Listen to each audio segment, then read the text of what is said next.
Hola, soy Roxana Michelle López Calvillo, estudio la carrera de contabilidad en la Universidad Vizcaya de las Américas. Este video es para una clase de estadística que es impartida por el ingeniero Fernando Arreola. Vamos a ver lo que es la probabilidad, fenómenos aleatorios, deterministas, los enfoques de la probabilidad, eventos simples, eventos compuestos y entre otras cosas. Vamos a empezar primero con lo que son los fenómenos deterministas y el fenómeno aleatorio. El fenómeno determinista son aquellos sucesos donde ya tenemos la certeza de lo que va a suceder. Es decir, por ejemplo, podemos decir que la siguiente semana tiene 7 días, eso ya sabemos que eso va a pasar porque son los días de la semana. O que si está lloviendo y salimos afuera, nos vamos a mojar. O si el carro no tiene gasolina, el carro no se va a mover. Son cosas que nosotros ya sabemos. Y en los fenómenos aleatorios son los sucesos que, a pesar de que se realicen bajo las mismas condiciones iniciales, el resultado final puede ser impredecible. Como ejemplo tenemos, por ejemplo, al lanzar una moneda no sabemos si va a caer cara o va a caer sello. O el clima, puede ser que hoy nos digan, sabe que se está nublado, parece que va a llover, pero eso no quiere decir que realmente llueva. Puede después salir el sol y ya no, o puede decirnos que hoy va a ser un día caluroso y después de un rato se pone nublado y empieza a llover. Y la otra ejemplo serían los juegos de casino. Estos también, al momento de entrar, no sabemos si vamos a ganar o vamos a perder. Ahora les voy a hablar sobre los enfoques de la probabilidad. Nos manejan 3, que es el clásico, el empírico y el subjetivo. Voy a explicar primero el clásico. El clásico nos dice, o en ya tenemos la idea de lo que va, o de que todos los experimentos son igualmente posibles.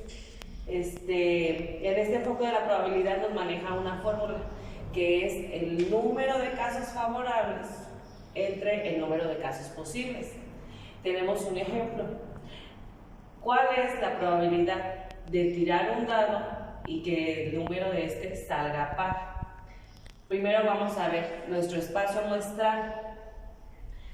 Las probabilidades, sabemos que el dado pues tiene 6 caras, ¿no?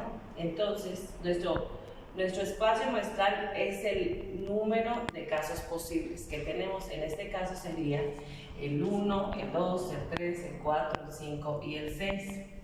Nuestros casos favorables, aquí dice de que el número tiene que ser par. Entonces, nuestros casos favorables sería el 2, el 4 y el 6. En este caso son 3. Vamos a hacer la fórmula que dijimos. Nuestra probabilidad es igual al número de casos favorables, en este caso son 3, sobre el número de casos posibles, que son 6. Esto nos da 3/6, que lo podemos sacar también en decimales. Haríamos la división, nos da 0.5, y para llegar al porcentaje se multiplica esta cantidad por 100. Entonces tendríamos que nuestra probabilidad de tirar un dado y que nos salga un número par sería del 50%. Ahora vamos a ver lo que es la probabilidad empírica. Esta probabilidad es aquella que significa que a través de la experiencia vamos nosotros como a tener vamos a saber o todo lo que pongamos por este método va a ser de acuerdo a la experiencia o a los eventos ya ocurridos. Por ejemplo, en tenemos como la fórmula sería la probabilidad, es la ocurrencia acertada de los eventos pasados sobre el número total de los eventos que han ocurrido. Entonces, el ejemplo de esto es, de todos los lanzamientos penales que realizó X persona, que es un jugador durante su carrera profesional, se obtiene que atinó 835 penales de 1438. Entonces, es fácil y es similar al que acabamos de ver del clásico. Hacemos la división, ponemos la ocurrencia de los eventos acertados o que ya pasaron, que es 835 sobre el total de eventos, o sea, todos los que él hizo a lo largo de su carrera, que fueron 1438. Hacemos la división y esto nos da a 0.58. ¿Qué quiere decir entonces? Este multiplicado por 100 nos va a dar el 58%. Lo que quiere decir que en consecuencia que en el próximo lanzamiento de penal que haga esta persona tiene un 58% de probabilidad de acertar un gol. Ahora vamos a ver la probabilidad subjetiva. La probabilidad subjetiva es cuando no se obtiene información anterior a algo, es decir, cuando no tenemos ninguna información que nos haga cuantificar la probabilidad de un suceso o que ocurra. El investigador puede asignar cualquier valor o cualquier información que tenga para comenzar esto. Vamos a ver un ejemplo. Dice, calcular la probabilidad de que un barril de petróleo aumente este año. Esto sería incierto, no podemos saber realmente si va a aumentar o va a disminuir o se mantendrá. Entonces lo que podemos hacer es una gráfica con los datos anteriores a esto que nos indique el precio a lo largo de los años. Entonces, si nosotros vemos que en los últimos años el petróleo, en lugar de disminuir, ha aumentado, entonces podríamos pensar nosotros que pueda aumentar. Pero pues, se puede decir también que la probabilidad de que aumente, eso sería algo incierto. Lo podemos mencionar, pero realmente no estaríamos totalmente seguros. Los eventos simples, eventos compuestos y el espacio muestral. Veremos primero lo que es el evento simple. Un evento simple es un resultado específico. Los resultados ocurren al azar si cada resultado ocurre por casualidad. Para usar la fórmula es la misma que ya vimos anteriormente, es el número de casos favorables entre el número de casos posibles. Entonces vamos a ver un ejemplo. Dice, en una caja hay 4 bolas rojas, 2 azules y una amarilla. ¿Cuál es la probabilidad de sacar una bola roja? Aquí vamos a poner nuestra P, que es de probabilidad, la R que estaríamos marcando, pues la R de rojas porque es lo que nos están pidiendo. Entonces vamos a ver el número de casos favorables. ¿Cuántas bolas rojas tenemos? Aquí dice que tenemos 4 bolas rojas sobre el número de casos posibles. ¿Cuántas bolas en total tenemos? Entonces dice que tenemos 4 bolas rojas más 2 azules más una amarilla, tenemos en total 7 bolas. Entonces esto nos da 4 séptimos. En la probabilidad los resultados por lo general siempre los manejan como en fracción, pero también podemos hacer la división y sacar el porcentaje. Aquí en pues ya lo tengo yo como porcentaje. Al hacer la división 4 entre 7 nos da esto. Bueno, el resultado multiplicado por 100 nos va a dar este resultado. Ahora vamos a ver lo que es la probabilidad por un evento compuesto. En este evento se incluyen 2 o más eventos independientes. Entonces, por ejemplo, aquí tenemos, si tiras un dado y una moneda, ahí tenemos 2 elementos que nos está diciendo que cuál es la probabilidad de que salga cruz y nos salga un número par. Entonces nosotros vamos a hacer lo que es nuestro espacio muestral, que lo vamos a ver ahorita aquí. Vamos a poner que nuestros casos posibles serían que al tirar el primer dado y la primera moneda nos va a salir cara con 1. Si hacemos otro lanzamiento nos sale cara con 2 y así sucesivamente, cara con 3, carga con 4, 5 con 6.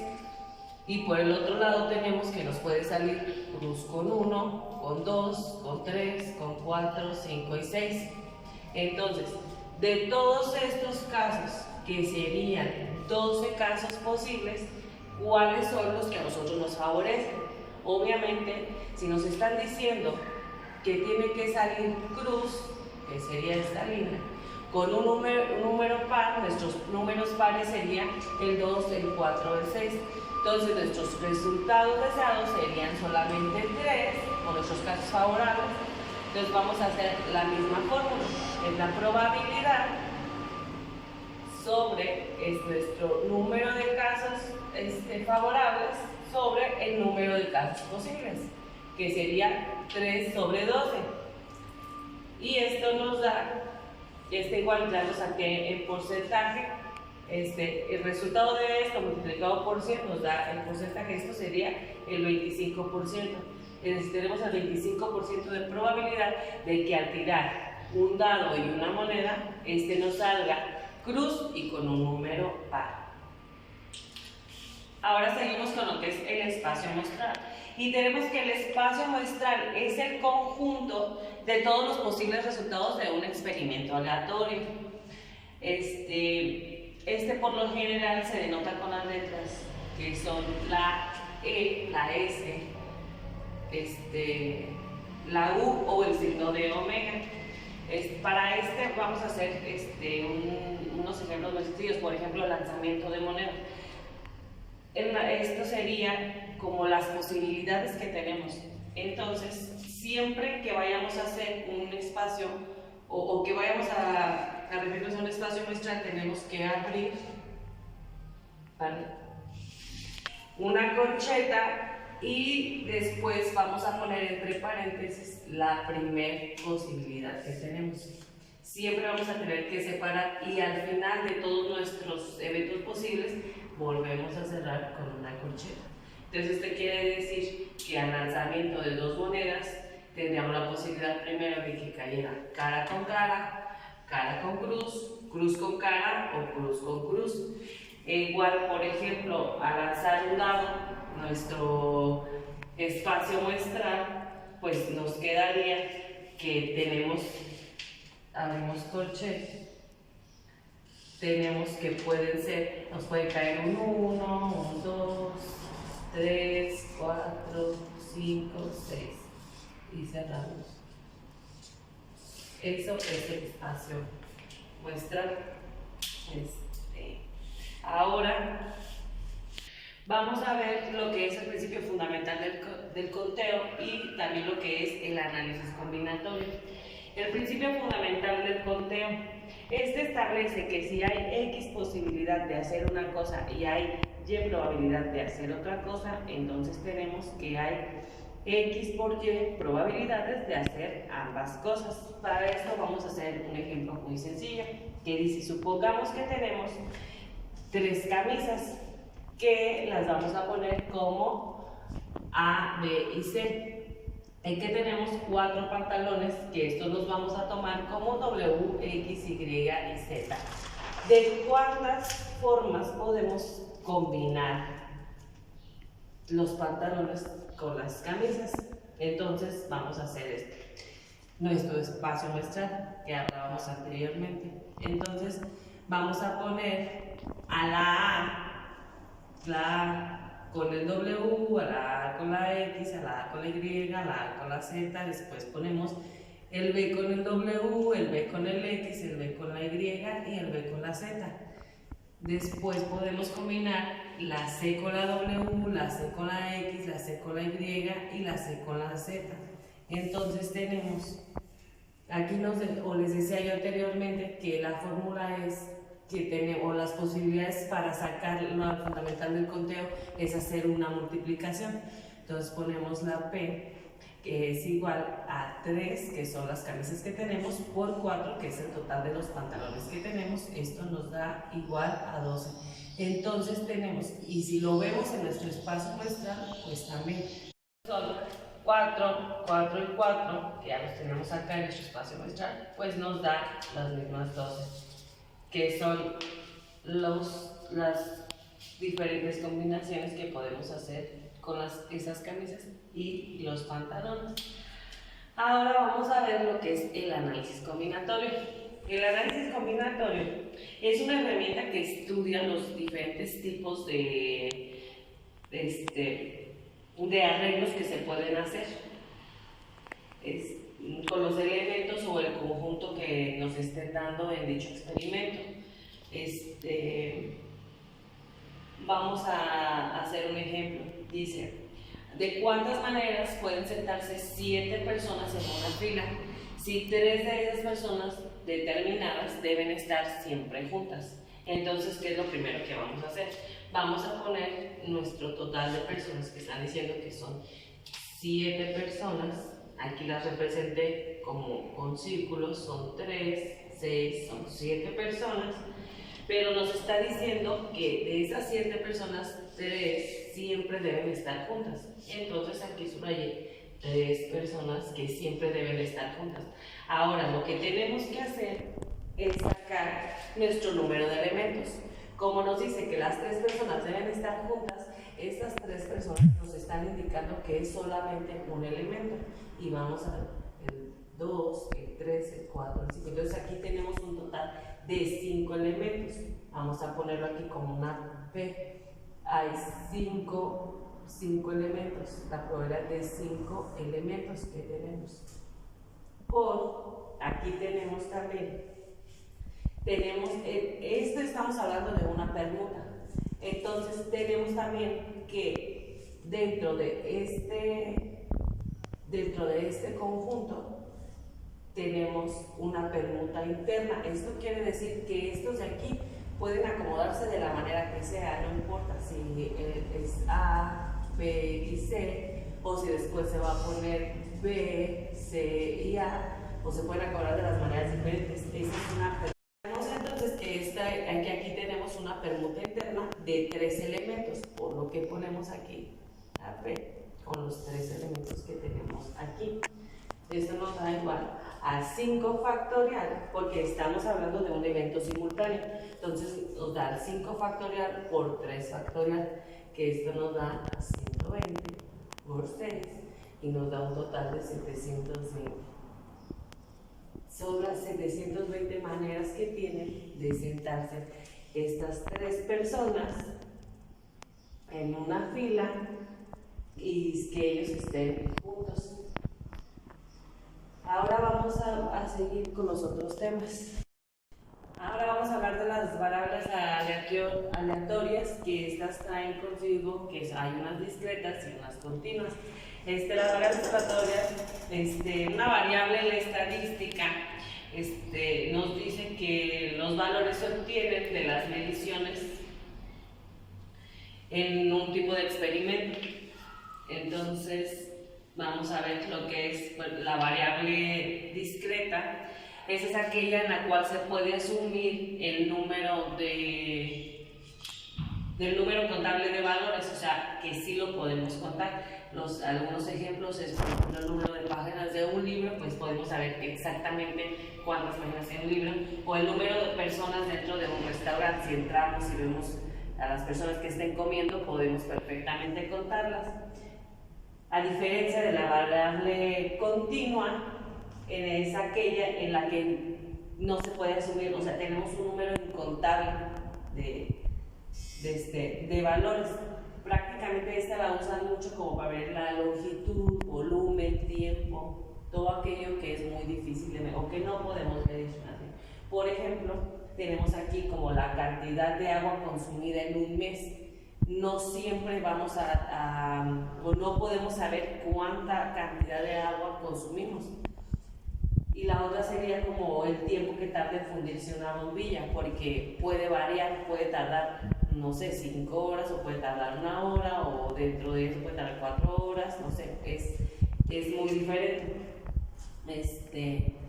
Ahora vamos a ver lo que son los datos bivariados.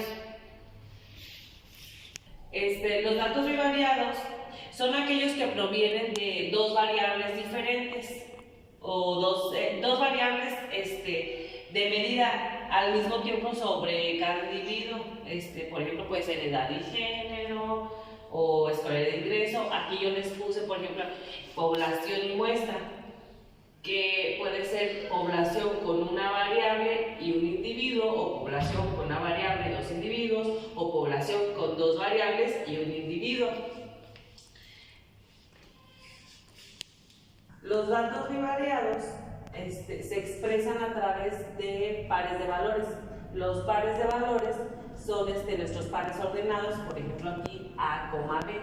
Y cuando estamos hablando de estos, o nos estamos expresando de estos pares, se está hablando de una distribución bidimensional. Aquí les puse una tablita.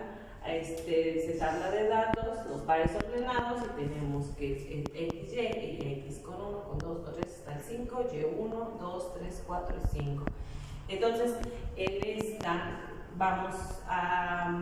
tablita vamos a poner la X en el lugar de las abscisas y la Y en el lugar de las ordenadas.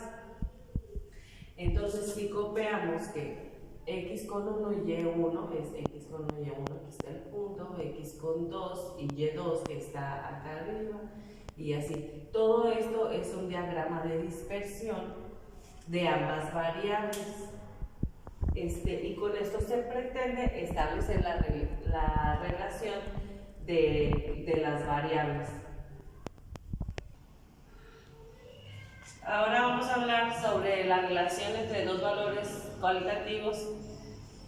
Y entonces podemos definir que una variable cualitativa es la medida en una escala nominal o de clasificación. Estas pueden ser dicotómicas, que se refiere a que pueden ser por dos valores, o politómicas, que pueden ser de dos o más valores. Cuando se dispone de datos de dos variables cualitativas, siempre se muestra o se puede elaborar la denominada tabla de contingencia. Yo puse un ejemplo aquí. Por ejemplo, tenemos, esta tabla nos va a relacionar dos variables cualitativas, y lo que hace esta tabla es cruzar la información de dos variables. Por ejemplo, esto es acerca de una encuesta que se le hizo a 209 personas. Entonces, esta es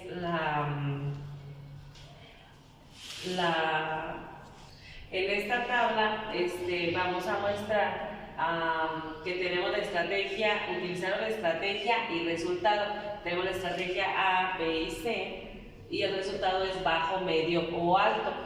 Todo esto, esta encuesta que hicieron fue por rendimiento académico. Entonces podríamos decir que en la estrategia A, el rendimiento bajo hubo 14 personas, que con la estrategia A y con rendimiento medio hubo 22, que con la estrategia A y el rendimiento alto hubo 38, y esto nos da un total de 74, y así con todas. Entonces, la suma de esto nos tiene que dar los 209, y si sumamos de arriba hacia abajo nos tiene que dar los 209. Entonces, así sería una relación entre dos variables cualitativas. Ahora les voy a explicar por último el tema de la regresión lineal. Regresión lineal y la correlación.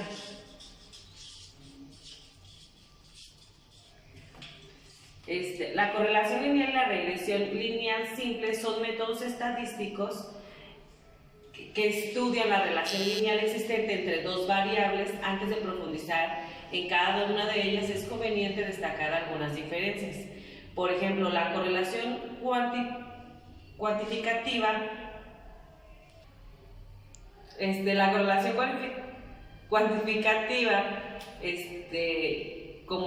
como relacionadas están dos variables, mientras que la regresión lineal consiste en generar una ecuación modelo que, basándose en la relación existente entre ambas variables, permita predecir el valor de una a partir de la otra. Y el cálculo de la correlación entre dos variables es independiente del otro, o asignación de cada una variable a X e Y Decimos que la variable de x e y mide únicamente la relación de ambas sin considerar las dependencias que éstas tengan. En el caso de la regresión lineal, el modo varía según las variables que se consideren, dependientemente de la otra. Pues esto sería todo de mi parte. Espero que haya explicado de manera clara todos los ejemplos y los temas que expuse anteriormente. Muchas gracias.